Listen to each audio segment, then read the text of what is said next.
Bonjour à toutes et à tous. Nous allons ce matin, après la page qui se tourne pour 2020, on est à l'heure des bilans pour tous les produits et pas manquer de constater qu'on peut lire tout et son contraire dans les journaux, notamment sur le marché de l'immobilier. Mais finalement, qu'en est-il réellement? Donc, on va essayer de répondre à cette question. Louis Renaud va vous faire part de nos points de vue, des points de vue de Swiss Life Asset Managers, tant sur Dina Pierre que sur la SCPI Pierre Capital.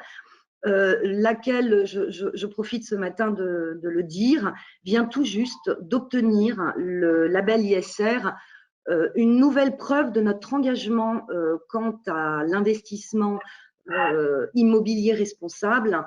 Et pour Swiss Life Asset Managers, c'est un nouveau pas, un nouveau jalon dans son histoire d'investisseur responsable, puisque dès 2009, nous avons signé les PRI, c'est-à-dire les principes pour l'investissement responsable des Nations Unies. Donc, c'est quelque chose qui est important pour nous parce que nous sommes convaincus que c'est aussi une source de création de valeur.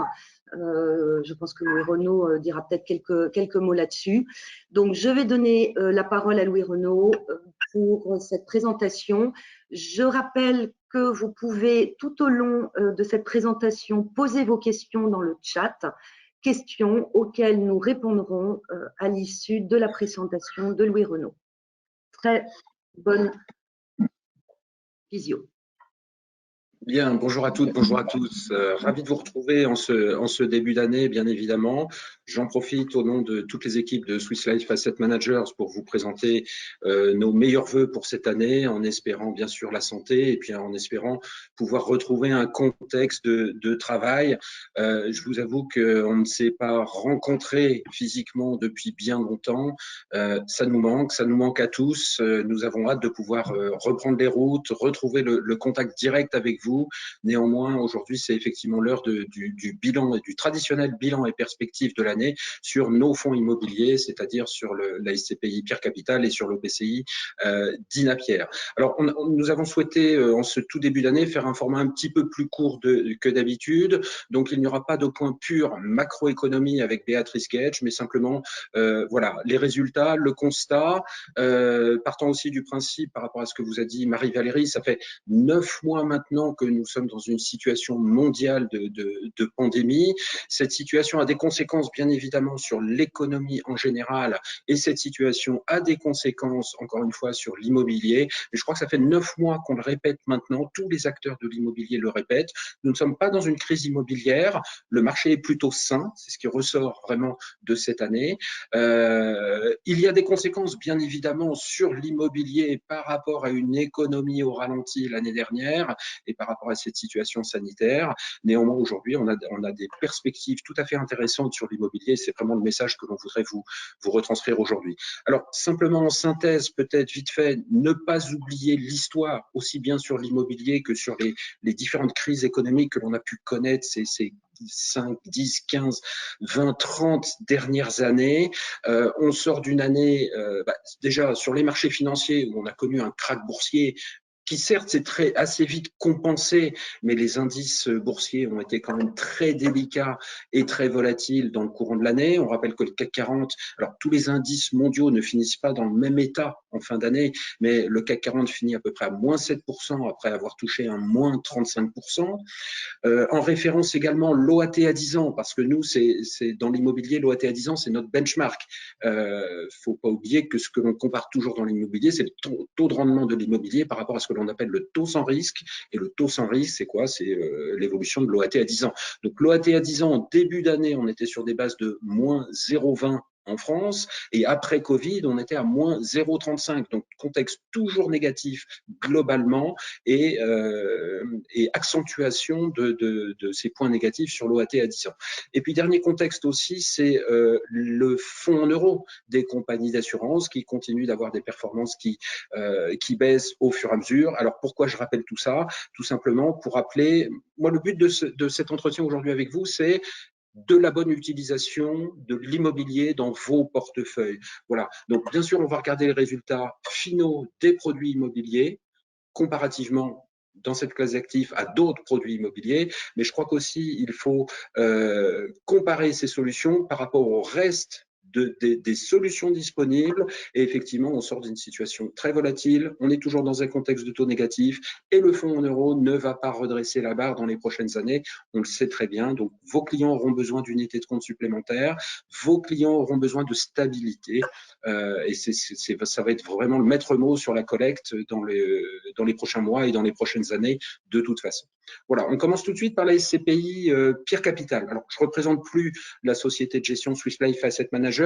Un tout petit mot sur la collecte, parce qu'au global, finalement, vous savez que nous sommes un très gros acteur, notamment en immobilier, bien évidemment, mais un très gros acteur institutionnel. Et puis, nous pratiquons la collecte nous mettons à votre disposition en fait notre savoir-faire immobilier institutionnel au travers des produits grand public, Pierre Capital et Dinapierre. La collecte a été plutôt bonne, et notamment au niveau institutionnel, les transactions reprises. Et nous, l'entreprise a conclu un grand nombre de deals. Alors, un petit peu moins que prévu, c'est-à-dire un peu moins que les objectifs qui avaient été fixés en début d'année, mais néanmoins, il y a vraiment de très, très gros deals qui ont été signés, notamment au niveau institutionnel. Et au final, sur Dinapierre et sur Pierre Capital, même constat, c'est-à-dire que la collecte, certes, est un petit peu atténuée dans le courant à partir du deuxième trimestre et dans le courant du deuxième semestre également, mais la collecte a repris sensiblement. Donc, par exemple, sur Dinapierre, on finit quand même l'année à près de 350 millions d'euros de collecte. Preuve de votre confiance, merci à vous, et preuve que le produit se comporte bien dans sa catégorie. Voilà. Donc, tout n'est pas perdu à ce niveau-là. On commence tout de suite par la SCPI Pierre Capital. Alors, bref rappel, bien sûr, de la conjoncture. Ce que j'aimerais, c'est que l'on se rappelle aussi les anciens webinaires que j'ai pu faire il y a 2 mois, il y a 6 mois, et dès le début du Covid. Rappelons-nous un petit peu le discours qui a été tenu au fur et à mesure sur la SCPI, l'information qu'on vous a donnée pour aboutir effectivement au résultat final de cette année. Je rappelle très brièvement la stratégie. Une SCPI pan-européenne qui privilégie à moitié la France et pour l'autre moitié l'Allemagne pour les raisons fiscales de moindre imposition effectivement sur le revenu dégagé sur la partie allemande. Et c'est une SCPI qui a un petit peu un double moteur de performance, puisqu'on associe des bureaux et des bureaux corps, qui aujourd'hui sont essentiellement sur Paris, et des services. Le but est de trouver une alliance entre de la sérénité et donc de la sécurité de loyer, on va dire, sur la partie bureau, et d'essayer d'apporter de la performance sur la partie service. Cette performance, elle viendra à moyen et à long terme, bien évidemment. Et le constat, bien évidemment, sur cette année, c'est que la partie service a sensiblement plus souffert que par rapport à la partie bureau. Alors, au niveau de la répartition globale du fonds, il n'y a pas eu de grosses modifications par rapport au dernier séminaire. Donc, on tient bien notre allocation d'actifs générale. Comme vous le voyez, presque 45% de bureaux actuellement. Et ensuite, le reste des secteurs est réparti sur, bien sûr, toujours l'hôtel à Munich que nous avons, service, une salle de sport, un petit peu de commerce et de l'activité. Et au niveau géographique, donc une bonne moitié sur la partie exclusivement parisienne, une petite partie sur l'Île-de-France et 33% sur l'Allemagne. Alors, rappelez-vous, en termes de taux de rendement, historiquement, donc nous avions annoncé un objectif qui était le même que l'année d'avant, l'année 2018, c'est-à-dire à 4,50%. Donc aujourd'hui, où en sont les résultats financiers de la SCPI? Avant de vous donner les résultats, un dernier point concernant l'évolution de la collecte toujours, mais surtout des investissements. Il faut savoir que au 31 décembre, là, nous avons réalisé en fait le dernier investissement de l'année, qui est un petit peu particulier. C'est la raison pour laquelle je voudrais vous en parler. C'est une opération que l'on appelle une opération de sell and leaseback, c'est-à-dire Pourquoi avons-nous fait cette opération? Alors, là, on est sur cette acquisition juste à proximité de Cergy-Pontoise, donc une zone très clairement un petit peu moins core que d'habitude pour notre SCPI. Néanmoins, il y a une explication, et l'explication, elle est très simple, c'est que nous avions une opportunité devant nous, et cette opportunité, il nous a semblé qu'il fallait la prendre pour les raisons que je vais vous donner maintenant. Premier point, c'est une opération de sell and leaseback, c'est-à-dire que l'ancien propriétaire vend son immeuble et devient locataire de l'immeuble que nous avons acheté pour le compte de la SCPI. Alors, pourquoi c'est intéressant? C'est simplement la configuration globale du dossier qui est très intéressante. Premièrement, c'est une entreprise française, donc siège social est à Paris et ses locaux d'activité et ses bureaux sont juste à côté de Cergy-Pontoise, dans la zone d'activité juste en périphérie. Ils sont propriétaires en fait de leur bâtiment depuis plus de 20 ans et ils y sont très attachés et tout simplement ils ont besoin de financer différentes parties dans l'entreprise, donc ils souhaitent repartir sur un système de location. Alors ça veut dire quoi? Ça veut dire tout simplement qu'au moment où nous on achète cet immeuble, déjà on est sur un bail de 9 ans ferme avec une entreprise stable, c'est une entreprise de plus de 15 000 personnes en France et en Europe. Donc c'est une entreprise qui a signé un bail ferme de 10 ans. Ça veut dire quoi? Ça veut dire qu'on achète un taux de rendement sécurisé au moins pour les 10 prochaines années. Le deuxième effet, c'est que suite à cette vente, l'entreprise s'est engagée à faire des travaux des travaux de rénovation notamment, donc certains assez lourds, d'aménagement, de rénovation. Et dans un contexte où la SCPI vient d'obtenir le label ISR, nous, ça nous intéresse beaucoup d'avoir une entreprise qui s'engage à financer des travaux, tout simplement pour faire monter en puissance l'immeuble en question et donc essayer d'apporter de la valeur dans le temps. Je vous réexpliquerai ces systèmes dans les explications sur l'ISR immobilier au travers du fonds. Voilà, donc on achète un loyer sécurisé et sur un taux de rendement, comme on est un petit peu en périphérie de Paris, là ce n'est plus du Grand Paris, c'est du très Grand Paris, nous sommes sur des taux de rendement largement supérieurs à 6%. Et ça veut dire quoi? Ça veut dire que grâce à cette acquisition, premièrement, tous les capitaux collectés lors de l'année dernière sont employés. C'est-à-dire qu'on n'a quasiment pas de cash. Donc, on est en pleine capacité à partir de maintenant à distribuer du loyer par rapport aux capitaux que vos clients nous ont confiés. Deuxième point, le taux d'occupation financier de la SCPI, alors le taux d'occupation physique déjà a largement remonté entre la fin d'année et entre le début d'année dernière et la fin de l'année. Donc le taux d'occupation remonte, ça veut dire que notre capacité à mettre en location, même pendant le Covid, nous avons reloué les immeubles de bureaux qui sont Porte d'Ivry notamment. Donc l'ensemble de notre capacité d'emploi des capitaux est employé, l'ensemble du taux d'occupation physique puis financier sont en train d'augmenter substantiellement. Ça veut dire quoi au final? Ça veut dire que les résultats à périmètre constant vont pouvoir réaugmenter. C'est-à-dire si on n'a pas de négociations supplémentaires à partir de maintenant avec l'hôtel ou la salle de sport, par exemple, qui sont les deux points essentiels des négociations de report ou d'annulation de loyer, à périmètre constant, comprenez bien que les résultats de la SCPI, à partir de la fin du premier trimestre et courant du deuxième trimestre, les résultats de distribution de cette SCPI vont commencer à réaugmenter progressivement avec les franchises de loyer qui vont arriver à échéance. Voilà, donc grâce à cette acquisition, opération de sell and leaseback, comme je l'ai dit, nous allons, voilà, l'ensemble des ratios financiers de la SCPI sont plutôt très bons au 31 décembre, taux d'occupation, capacité à dégager des revenus, plein emploi des capitaux et sur un taux de rendement qui est relutif grâce à cette acquisition, c'est-à-dire qui apporte plus de performance que la moyenne de la SCPI. Voilà, donc perspective intéressante sur la SCPI, je tenais à vous en faire part. Sur les résultats purement financiers de l'année dernière, très clairement, au final des négociations, puisque c'est le premier point, vous savez que nous avons un hôtel à Munich, une salle de sport également à Munich, qui étaient les deux points vraiment de plus grosses négociations dans le courant de l'année.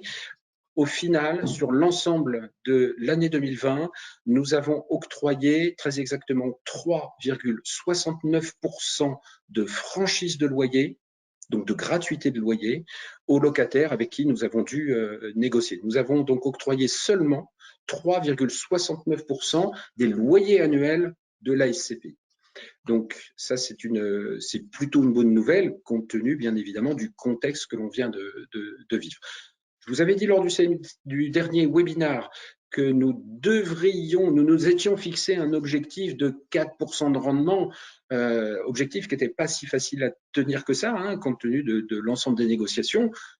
Ayez conscience qu'il y a des négociations que nous avons refusées avec certains locataires qui on pourrait considérer qu'ils ont un petit peu abusé de la situation, c'est-à-dire qu'il nous faut tout vérifier lors de ces négociations. On épluche les comptes de résultats, bien sûr, des entreprises qui nous demandent des reports ou surtout des annulations aujourd'hui.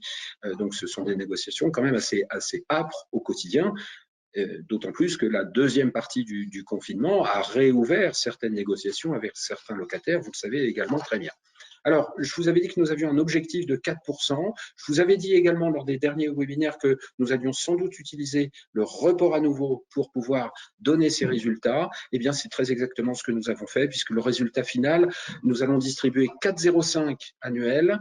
Et nous allons, pour pouvoir rester au-dessus de 4, nous allons piocher un petit peu dans le RAN. Nous allons piocher les 2 tiers du report à nouveau, ce qui veut dire qu'il nous reste quand même 1 tiers de report à nouveau. On avait largement plus de 4 mois de report à nouveau. Il va nous rester pour l'année prochaine au moins 1 mois et demi de report à nouveau en stock dans la SCPI. Donc là aussi, on essaie tout simplement d'être prévoyant. On n'utilise pas tout le RAN pour pas booster de trop la performance. On finit à 4,05 pour un produit core. On est plutôt, je pense, correctement placé. Et encore une fois, les perspectives pour l'année prochaine ne sont absolument pas désespérées. On va clôturer les négociations avec les locataires qui le demandent. Et je tenais à préciser que sur la partie bureau, nous n'avons eu strictement aucune négociation, ni de report, ni d'annulation de loyer. Et il y a un dernier point à regarder ensemble, bien évidemment, sur la SCPI, qui est l'évolution des expertises et donc de la valeur de réalisation. Alors, sur les expertises, c'est là aussi qu'on a une assez grande satisfaction, puisque les valeurs des expertises des bureaux que nous avons en portefeuille sont à la hausse, légèrement, mais elles sont à la hausse. Bien évidemment, les hôtels ou la salle de sport ont une contribution, on va dire, négative à la performance, mais je crois que le discours macroéconomique que l'on vous a tenu se révèle aujourd'hui dans les résultats des valeurs d'expertise de tous les biens immobiliers que l'on peut avoir, soit dans Pierre Capital, soit dans Dinapierre, puisque vous le verrez dans Dinapierre, c'est exactement la même chose. La partie bureau, comme nous avons des bureaux plutôt très bien placés, ce que l'on appelle des bureaux corps, ce qui est notre cœur de cible en termes de stratégie d'investissement, aujourd'hui, au 31 décembre, les valorisations des bureaux sont en positif par rapport au 31 décembre dernier. Donc voilà, là où il y a encore 9 mois, il y a 6 mois, on entend parler dans la presse de la mort du bureau, du tout télétravail, voilà. Alors oui, il y a des écarts qui se font, c'est-à-dire attention, on a la chance d'avoir une stratégie sur des bureaux qui sont excessivement bien placés, Paris intramuros ou dans une très grosse ville européenne. Oui, ces valeurs-là ont progressé en valeur légèrement sur l'ensemble de l'année dernière. Ça n'est pas le cas non plus de tous les bureaux, de tous les emplacements, puisqu'on constate bien évidemment des écarts de prix, des ajustements de prix, moins les biens sont demandés, moins les biens sont situés, et effectivement, il y a des valorisations négatives à certains endroits, en France et en Europe, en fonction de la situation géographique et de la capacité locative, de la demande locative de ces biens. Donc les écarts se sont creusés en termes de prix. Oui, nous avons la chance d'avoir un portefeuille à double stratégie sur Pierre Capital, bureaux et services, en pleine phase de crise. Les bureaux ont très bien tenu la route. Bien évidemment, la partie service est moins en effervescence. Au-delà de cela, ayez conscience que votre valeur de réalisation va très peu bouger au 31 décembre. Je n'ai pas le droit d'annoncer la valeur de réalisation puisqu'elle n'est pas finalisée d'une part et elle n'est surtout pas validée. Néanmoins, la baisse de la valeur de réalisation sera de moins de 1%. C'est ce que je peux vous dire. Et donc, il n'y aura strictement aucun changement sur le prix de souscription de la SCPI. Voilà. Donc voilà pour la SCPI Pierre Capital. Il faut que j'avance très vite en vous disant les points importants à mentionner, c'est bien sûr l'obtention du label ISR. Alors, je ne vais pas m'étendre sur le label ISR qui, de ce que l'on par rapport aux questions que l'on pose à nos distributeurs et à nos clients, je crois qu'il y a quelques petites incompréhensions, donc ça nécessitera pour vous la mise en place, je pense, ce que l'on compte faire, c'est des formations ou des informations plus précises sur ce label afin de vous expliquer effectivement en quoi il consiste. Gardez à l'esprit simplement une ligne, gardez simplement en tête la ligne de conduite du label ISR immobilier qui est de mon point de vue très important. Ce label est un véritable label d'excellence et de qualité. Pourquoi?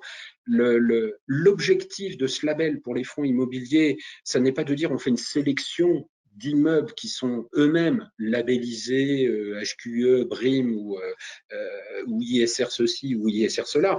L'objectif du label est de faire un bilan de départ dans le portefeuille pour faire progresser les immeubles dans le temps. C'est-à-dire qu'il va falloir leur mettre des notes à tous ces immeubles, donc une note globale pour la SCPI ou l'OPCI. Et cette note, nous devons, pour maintenir notre label, nous devons les faire progresser sur différents items environnementaux, sociétaux, gouvernance, etc. Ça, vous les connaissez. Mais voilà, c'est un objectif de qualité dans le sens et d'excellence dans le sens où nous devons de faire progresser l'ensemble des immeubles sur des critères sociétaux, environnementaux, gouvernementaux.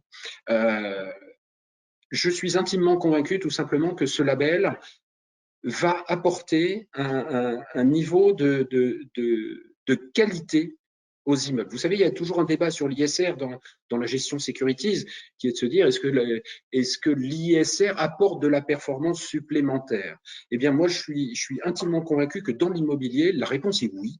Et pourquoi la réponse est oui? Tout simplement parce qu'on a cette exigence de faire progresser un immeuble et que entre un fonds immobilier qui a le label ISR par rapport à un fonds immobilier qui n'a pas le label ISR, nous avons l'obligation de faire progresser le patrimoine, ce qui voudrait laisser entendre dire que à terme, la valorisation d'une part, mais aussi la valeur possible des loyers à facturer et à encaisser sera plus grande dans le temps. Donc, je pense qu'il y aura un réel gain pour tout le monde, pour vous, distributeurs, à commercialiser ces solutions, mais surtout pour le client final, en termes de qualité de patrimoine, de progression de patrimoine et de progression des valeurs locatives également, parce qu'il ne faut pas oublier ce point-là. Voilà. Donc, nous avons obtenu le label ISR. Tant mieux, c'est fait. Maintenant, il faut le conserver.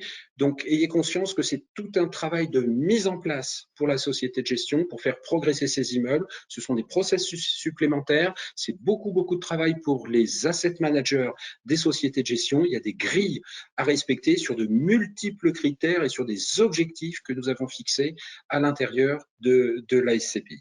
Voilà. Alors, en conclusion, très vite fait, qu'est-ce qu'on peut dire sur la SCPI Pierre Capital? Des résultats qui ne sont pas si mauvais que ça sur l'année 2020, des résultats qui vont vraisemblablement se redresser en termes de facturation de loyer et donc en potentiel de distribution de revenus pour vos clients.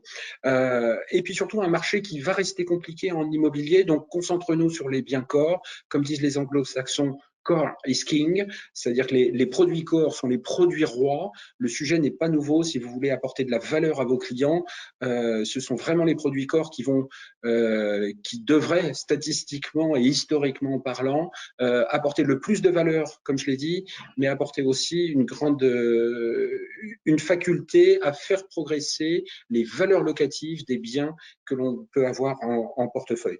Donc, nous, on reste convaincus qu'il va vraiment y avoir des écarts de marché sur les prix dans le courant de l'année 2021. Très sincèrement, compte tenu du label, compte tenu de la taille de la SCPI, une SCPI de petite taille, donnez-lui l'opportunité de grossir, puisque avec les capitaux, nous allons acheter des biens qui correspondent parfaitement à la demande locative du moment. Et ça, c'est excessivement important. Il va y avoir des opportunités. Faire grossir des bons fonds immobiliers dans le courant de l'année 2021, ça va être excessivement important pour topper des bons prix d'achat, des bonnes zones. Et encore une fois, il va y avoir plein d'opportunités sur le marché dans le courant de cette année. Et il n'y aura pas de crack immobilier. Ça fait 9 mois qu'on en parle, donc j'ai aucun souci par rapport à cela. Donc voilà pour la SCPI, pour la SCPI Pierre Capital. N'hésitez pas, label ISR, progression du patrimoine, un fonds de petite taille puisqu'elle pèse à peine 100 millions. Donc profitez de cette année pour faire grossir cette SCPI. Et encore une fois, vous avez un parcours complètement digital au niveau de la société de gestion pour la souscription et pour les partenaires qui nous font confiance. Je rappelle également que j'ai eu pas mal de souscriptions sur les SCPI Pierre Capital, pas mal de souscriptions institutionnelles, donc des gens qui vont être là pour très longtemps. C'est de la stabilité du capital social de la SCPI. Voilà, le temps passe vite. Posez-nous vos questions sur la SCPI Pierre Capital et je passe tout de suite à l'OPCI Dina Pierre. Donc, qu'est-ce qui s'est passé sur l'OPCI Dina Pierre? Alors, peut-être un bref rappel de la composition exacte puisque nous conservons notre vocation. Je martèle toujours le discours, mais vous savez que notre OPCI, par rapport aux autres OPCI de la place, c'est sensiblement différent et sensiblement différent par rapport à sa poche financière. Sa poche financière étant excessivement peu investie sur les marchés financiers et ou sur les foncières cotées. Donc, ce que l'on cherche, c'est un ratio performance-volatilité, un couple rendement-risque permettant d'apporter de la régularité de performance avec une très faible volatilité. Et vous le savez, on y arrive particulièrement bien. Et une très faible exposition au marché financier, contrairement à quasiment tous les autres OPCI de la place qui sont plutôt exposés à minima aux foncières cotées, voire plus si affinité ou non affinité en fonction des résultats de fin d'année. Alors, aujourd'hui, nous sommes très exactement à 70% d'immobilier physique. Alors, pourquoi on est un petit peu au-dessus des 65% escomptés? Tout simplement parce que la collecte dans le courant de l'année a un petit peu diminué par rapport au début d'année. C'est-à-dire qu'on a des engagements immobiliers que nous avons pris précédemment. Julien a acheté des immeubles il y a 3 mois, il y a 6 mois, il y a 9 mois et on n'escomptait pas avant Covid qu'il puisse y avoir une légère baisse de la collecte. Donc nous avons des engagements, ce qui a augmenté effectivement la pondération immobilière d'immobilier physique direct. Néanmoins, ceci va se stabiliser dès les prochaines semaines puisque la collecte est en train de repartir sensiblement. Je vous en reparlerai tout à l'heure, mais là aussi, nous avons eu notamment des souscriptions institutionnelles. Alors, des fonds de la place, vous les connaissez, les fonds de fonds, je vais pas les citer, mais on retourne sur des bases de largement plus de 40 millions de collectes là sur le mois de janvier. Premier point important, c'est que l'OPCI passe le cap du milliard d'euros. Ça y est, l'OPCI va passer à fin janvier le cap du milliard d'euros d'encours. Donc, une première étape, on va dire. Cette collecte, ça va permettre petit à petit, comme je vous l'ai dit, de désensibiliser la partie immobilière. Donc, c'est du cash en portefeuille supplémentaire. Voilà, donc aujourd'hui, autant la collecte avait sensiblement baissé 3e et 4e trimestre de l'année, et puis là, on sent effectivement le marché qui se réanime à nouveau. Alors, pourquoi il se réanime? Tout simplement pour les raisons que je vais vous donner. Je ne m'étends pas trop sur la répartition géographique et sectorielle, qui est à peu près la même. Rappelons simplement les fondements de notre OPCI, qui est tout simplement que sur la partie sectorielle, nous faisons la part belle au bureau puisque et au bureau corps, encore une fois, mais c'est la partie sur laquelle il y a le plus de transactions en France et en Europe. C'est la partie la plus profonde où on a la profondeur de marché la plus grande et on utilise les autres classes d'actifs comme périphérique et comme diversification. Donc, bien oui, il y a de l'hôtellerie, oui, il y a du commerce. Nous avons inséré de la logistique dans le courant de l'année justement pour répondre à cette tendance qui nous semble tout à fait intéressante, la transformation du commerce, en tout cas la transformation de la logistique et les besoins en logistique perdurent et vont augmenter. Donc, on a inséré de la logistique. Et au niveau géographique, je ne m'étends pas sur le sujet, nous sommes répartis sur tous les pays d'Europe. Et ça aussi, c'est une bonne chose, tout simplement parce qu'ils vont connaître des cycles économiques et donc des cycles immobiliers qui seront différents demain. Donc, on ne privilégie pas l'un, pas l'autre. Nous restons du cœur de portefeuille, complètement diversifié de façon géographique et de façon sectorielle. Je ne vais pas revenir sur la composition globale du patrimoine, simplement sur la partie poche financière. Là, je pense qu'il y a un point d'attention important à donner à tout le monde. Vous vous souvenez, lors du dernier webinaire, on avait annoncé effectivement depuis septembre la mise en place du partenariat avec la société AXA IM sur la poche de foncière cotée. Premièrement, je rappelle que cette poche de foncière cotée chez nous, elle reste marginale, moins de 5% du portefeuille. Néanmoins, il est quand même bon d'avoir une petite poche de diversification. On n'utilise pas les 9% réglementaires de la poche foncière cotée. On reste largement en dessous. Pourquoi? Nous, encore une fois, nous ne souhaitons pas utiliser plus de foncière cotée. Ça voudrait dire augmenter la volatilité du fonds. Et c'est justement ce que nous ne voulons pas faire. Donc, on reste pondéré pour l'instant à moins de 5% des foncières cotées. Nous avons mis en place le partenariat avec la société AXA IM, qui est un grand spécialiste des foncières cotées depuis plus de 50 ans, je crois, notamment pour le fonds que vous connaissez bien, qui s'appelle AXA Edificandi, qui a fêté ses 50 ans, me semble-t-il. Voilà. Bilan de l'opération, nous, grâce à ce partenariat avec AXA IM, on a réalloué sensiblement cette poche de foncière cotée avec des modifications sensibles en se dirigeant vers des foncières que nous-mêmes on ne connaissait pas, d'où l'intérêt de ce partenariat. Deutsche Wohnen, Vonacia, tout simplement, vous regardez les lignes qui sont en positif, ce sont essentiellement des foncières allemandes et des foncières qui sont consacrées à l'habitation, comme par hasard. Donc, Unibail-Rodamco finit l'année à moins 50%, donc on ne l'a pas diminué dans le portefeuille, mais ce ne sont pas les lignes que nous avons rachetées lors de la phase de baisse des marchés, et donc grâce au partenariat, on s'est redirigé beaucoup plus vers des foncières d'habitation, des foncières industrielles, des foncières de logistique, des foncières de santé, et on est resté de façon maintenant très marginale sur des foncières pure commerce ou plutôt centres commerciaux.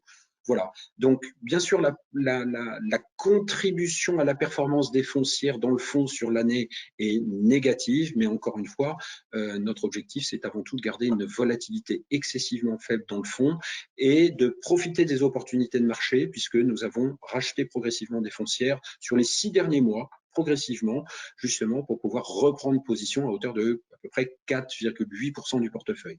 Et un petit point aussi sur la poche financière qui représente à peu près 4% également. Là, nous sommes très peu exposés à des fonds actions purs. Ce sont essentiellement les fonds maison que vous connaissez, multi-asset balance, multi-asset moderate ou multi-asset growth.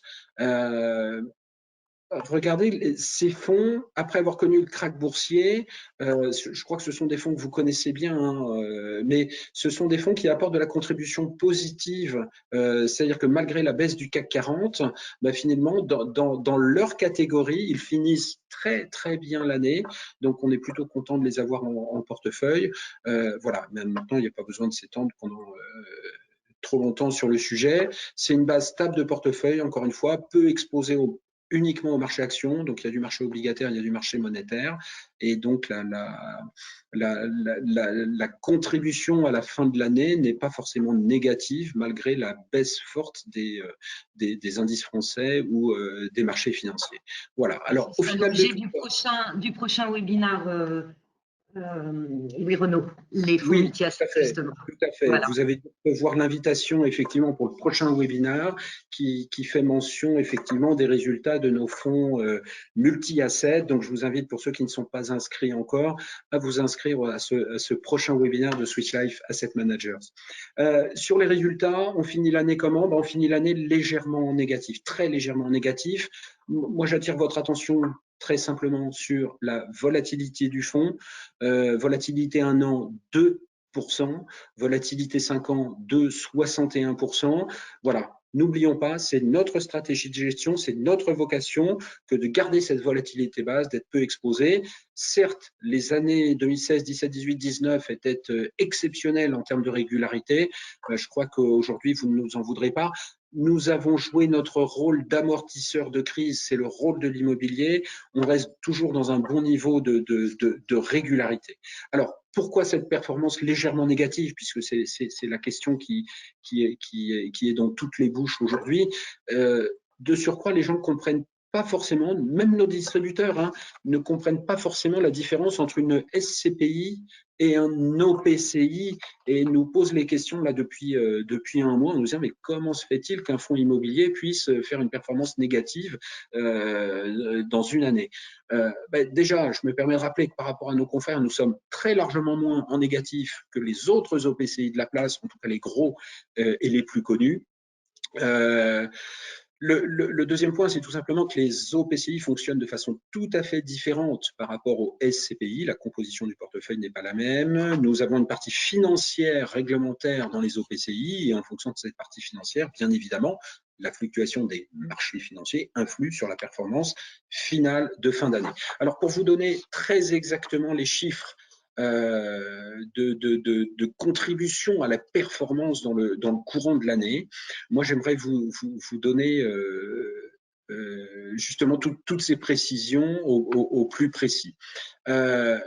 L'ensemble des annulations de loyers que nous avons pu octroyer dans l'OPCI Dina-Pierre, l'ensemble des annulations de loyers sur l'année 2020 représente seulement 6,8% de la facturation des loyers. Donc oui, ça a augmenté un petit peu par rapport à nos dernières prévisions, mais c'est vrai aussi que nous avons quand même 11% d'hôtellerie, 14% de commerce, je crois, je dis ça de mémoire, mais c'est presque ça. Donc on a quand même 28% du portefeuille qui est sensible effectivement aux négociations de loyer. Et au final de l'année, nous n'octroyons que 6,8% des loyers d'annulation de loyer. Donc, bien sûr, c'est moins de loyers que d'habitude. Néanmoins, nous avons conservé nos locataires et la facturation des loyers va pouvoir reprendre petit à petit au fur et à mesure de la reprise d'activité. En termes de valorisation, et là, c'est le même constat que sur la SCPI Pierre Capital. Moi, j'ai quand même des bonnes nouvelles à vous annoncer. Premièrement, la valorisation de l'ensemble de notre parc de bureaux, et nous avons du bureau essentiellement en France, mais aussi en Belgique, en Allemagne et en Espagne et en Italie. On a vraiment du bureau un petit peu sur toutes les grandes métropoles. Le fait d'avoir fait le choix des très grandes métropoles, je dis vraiment uniquement très grandes métropoles, nous avons une valorisation des bureaux qui est en positif à la fin de l'année à plus 0,83%. Donc l'ensemble de notre parc de bureaux progresse. C'est une fois de plus la preuve de ce que j'appelle la prime à la qualité. Il n'y a absolument pas de dégringolade des prix. Je me permets de mentionner aussi le fait que, par exemple, dans Paris Intramuros, les QCA, les meilleurs quartiers de Paris, les valeurs locatives, alors que nous sommes en pleine crise économique, les valeurs locatives ont encore augmenté dans Paris ces derniers mois. Donc les valeurs ne sont pas mises en péril, les valeurs locatives ne sont pas mises en péril, et ça, c'est plus de 60% de notre portefeuille immobilier, c'est le choix que nous avons fait au départ, et donc c'est pour apporter de la stabilité et de la cohérence à ce portefeuille immobilier. Par contre, en contrepartie de quoi, bien évidemment, et on vous avait tenu informé, les valorisations alors, nous avons fait exprès au fur et à mesure des derniers mois de baisser les valorisations en hôtellerie et en commerce. Au final de l'année, la valorisation des hôtels est à moins 9% et la valorisation des commerces à moins 8,4%. Alors, la valorisation des foncières cotées, les foncières cotées, elles, les 4,5% que nous avons en portefeuille, apportent une contribution négative à la performance de moins 0,9%. Et la poche OPCVM, donc les fonds moderate, et puis les growth value, etc., apportent une contribution positive de plus 0,03. Voilà. Donc au final, l'ensemble de ces contributions font une performance de moins 0,56%, ce qui est largement un moindre mal, avec des écarts de prix. Mais ce qui m'intéresse vraiment sur l'OPCI Dina-Pierre, c'est de se dire, aujourd'hui, nous vous avons donné dans la valeur liquidative du 31 décembre les justes prix des valeurs immobilières de nos immeubles. Et ça, c'est un mode de comportement dans l'OPCI qui est important à comprendre. La valorisation de notre OPCI tient compte des éventuelles valorisations des immeubles et des éventuelles dévalorisations des valeurs vénales des actifs. Ça veut dire quoi? Ça veut dire que l'OPCI est à son bon prix d'achat aujourd'hui et tient compte d'un marché qui a déjà corrigé, notamment en hôtellerie, notamment en commerce. Alors, bien évidemment, je ne sais pas si nous avons touché le point le plus bas parce que vous recherchez tous le meilleur market timing pour pouvoir investir vos clients sur les marchés en général. Je me permets de dire que c'est une erreur, notamment en immobilier. Pourquoi? Parce que les fluctuations ne sont pas assez fortes pour rechercher du market timing. Et je me permets une petite phrase toute simple, mais au final, dans l'immobilier, c'est quand le meilleur moment pour investir en immobilier? Alors, outre le fait que, bien évidemment, je n'ai pas la réponse et que je n'ai pas la réponse non plus sur les marchés financiers, moi, je crois une seule chose en immobilier, c'est que le meilleur moment pour investir, c'est quand on a de l'argent, tout simplement. Parce que je ne connais pas les prix de demain, je ne sais pas si ça va corriger fortement ou pas. En tout état de cause aujourd'hui, vous avez un OPCI qui est à son juste prix et que rien que par ce fait-là, je pense que c'est une bonne opportunité d'achat. Maintenant, ce n'est pas une bonne opportunité d'achat pour les 2 prochaines semaines ou les 3 prochaines semaines. Compte tenu de l'état du marché, compte tenu des cotations que nous avons données à nos immeubles au 31 décembre, c'est une opportunité pour l'ensemble de l'année 2021 parce qu'encore une fois, le marché immobilier va continuer sa mutation, mais il n'y aura aucune révolution dans l'immobilier, il n'y aura que des évolutions des parcs immobiliers et de la demande immobilière. Voilà, donc ce point était excessivement important. Des résultats finaux qui sont conformes. Nous nous recentrons, je regarde le temps, et on est vraiment pile poil dans les clous. Pour vous donner une idée de la stratégie que nous mettons en place depuis le Covid et que nous allons continuer de mettre en place à partir de maintenant, les grandes idées, c'est quoi? La première grande idée, c'est que nous allons arrêter pour le moment les opérations en blanc, c'est-à-dire les acquisitions en VFA. Vous savez, nous vous avions informé, on a acheté Île-de-France, donc un immeuble juste derrière la Défense qui sera le siège social de Vinci. Il est en cours de construction. Il sera livré d'ici la fin de l'année ou dans le courant de l'année prochaine. Je vous montre un exemple qui est la rue Gaudon-de-Mauroy, qui est un très très bon exemple je pense, avenir de valorisation du patrimoine. On vous en avait parlé de la rue Gaudon-de-Mauroy, mais en plein QCA, entre la Madeleine et Saint-Lazare, et c'est un immeuble qui est en restructuration lourde. C'est-à-dire qu'aujourd'hui, on l'a acheté, on finance les travaux, et quand il sortira de terre, la logique des choses, compte tenu de l'emplacement, c'est que nous escomptons bien évidemment un loyer très largement supérieur à ce qui existait avant rénovation totale de cet immeuble. On a encore du temps devant nous pour la construction et pour la mise en location, mais ça serait une opération de valorisation excessivement intéressante. Pourquoi? Tout simplement parce qu'elle est au cœur du QCA parisien. Alors, ce genre d'opération, néanmoins, ça bloque des capitaux qui ne rapportent pas de loyer le temps des travaux. Donc, justement, ce que l'on recherche à partir de maintenant, c'est ce que l'on appelle des loyers sécurisés. Alors, quelques exemples très récents, le 34 rue de Fleurus, qui est une parfaite illustration également. Alors là, c'est le contraire. On a acheté cet immeuble alors qu'il venait d'être rénové.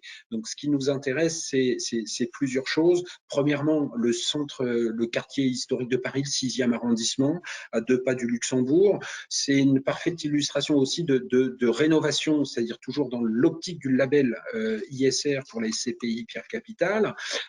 C'est un bâtiment qui est loué par une très grande école française. Donc là, on est quelque part sur un campus universitaire. Pareil, on a un bail long. Les loyers sont stables et conséquents, mais c'est une très bonne image de marque. Et quoi qu'il arrive demain à cet emplacement-là, compte tenu de la qualité de l'immeuble, très sincèrement, je pense avoir strictement aucun problème locatif demain. Donc, on assure du rendement, on assure une belle adresse, on continue de diversifier le portefeuille.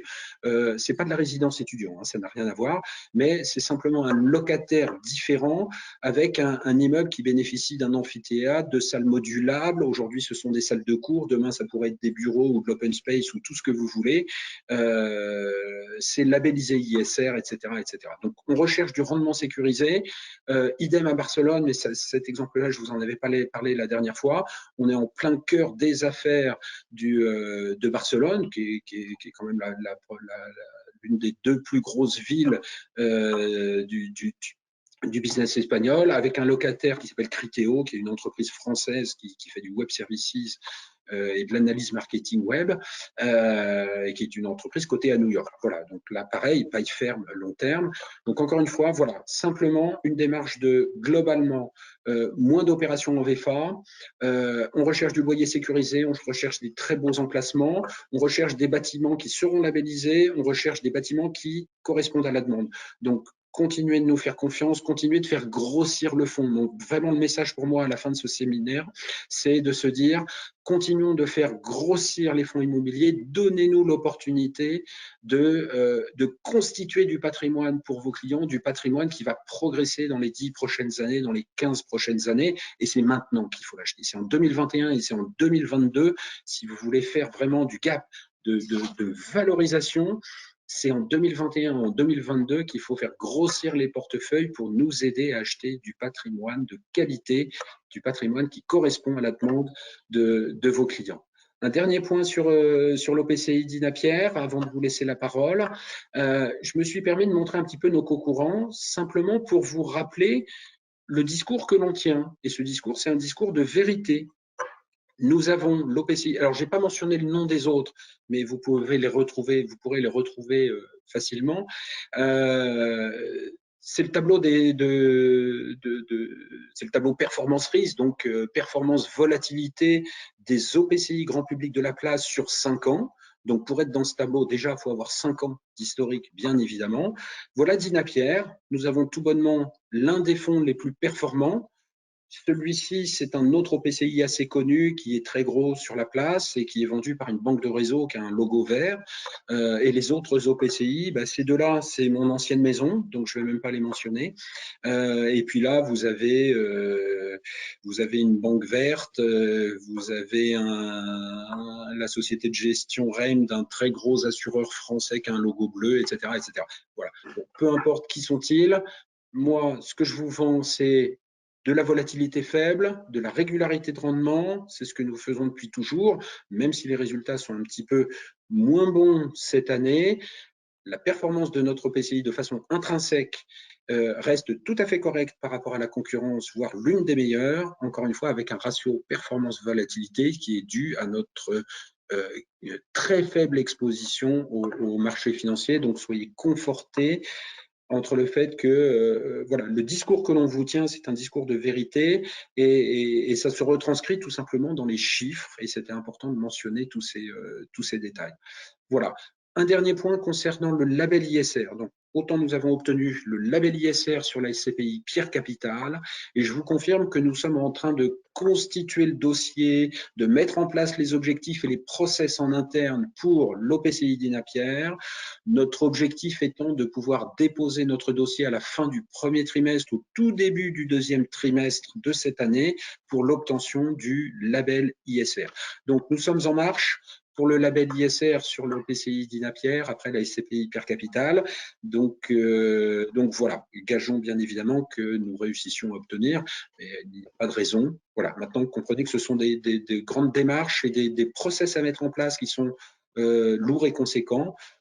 On s'y emploie, on va y arriver. Donc nous obtiendrons, j'espère, le label ISR dans le courant du deuxième trimestre ou au début du deuxième trimestre. Nous vous remercions toutes et tous pour votre écoute. Ça a été un petit peu plus long que prévu, mais je crois que c'était important. Merci à vous et on espère vous revoir très vite les uns et les autres. En tout cas, n'hésitez pas à joindre les commerciaux si vous voulez encore plus d'informations. Très bonne journée à toutes et tous. Merci à vous. Il y avait vraiment beaucoup de connectés aujourd'hui. Merci pour votre confiance. On était presque 300 connectés. Donc, on vous retrouve très bientôt. J'espère le plus vite possible. Au revoir.